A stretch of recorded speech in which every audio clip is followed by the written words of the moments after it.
લોકસભાની ચૂંટણીના માહોલ વચ્ચે પંચમહાલ કોંગ્રેસમાં ભડકો થયો છે. કોંગ્રેસ અગ્રણીઓ અને કાર્યકરો લોકસભાના ઉમેદવારથી નારાજ થતા રાજીનામા આપ્યા છે. શહેરા તાલુકા કોંગ્રેસ પ્રમુખ આરતસિંહ પટેલ, કોંગ્રેસ અગ્રણી દુષ્યંતસિંહ ચૌહાણ, તાલુકા યુથ પ્રમુખ દિલીપસિંહ પરમાર, રંગીત પગી, ખેડૂત સેલના પ્રમુખ રતનસિંહ બારિયા સહિત 50 કરતાં વધુ કાર્યકરો હોદ્દા પરથી અને પદ પરથી રાજીનામું આપી રહ્યા છે. તાલુકા કોંગ્રેસ પ્રમુખ તરીકે 8 વર્ષથી હોદ્દા પર હોવા સાથે રંગીત પગી સહિતના અનેક જૂના કાર્યકરો કોંગ્રેસ સાથે છેડો પાડી રહ્યા છે.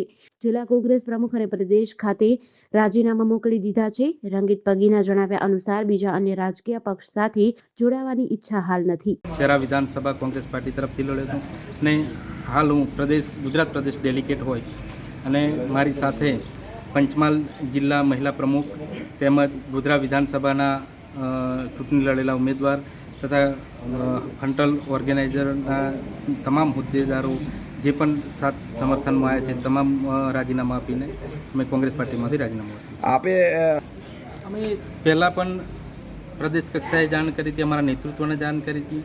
તેમ છતાં આજે આટલા દિવસો વીતી ગયા તેમ છતાં અત્યારે પ્રચાર પ્રસાર એક નાની બરાબર ચાલી રહ્યો હોય એની નારાજગીથી ખાસ થઈ અમે રાજીનામું. હાલ તો અમે કોઈ પાર્ટીમાં જોડાવાના એવું કોઈ નથી. અમે હોદ્દેદારો જે પણ રાજીનામા આપીને મારા સમર્થનમાં અને કાર્યકર્તાઓ અને સાથે મળીને જે પણ નિર્ણય લેશું તમને. GDC ન્યૂઝ સાથે પાર્થિવ દરજી, પંચમહાલ.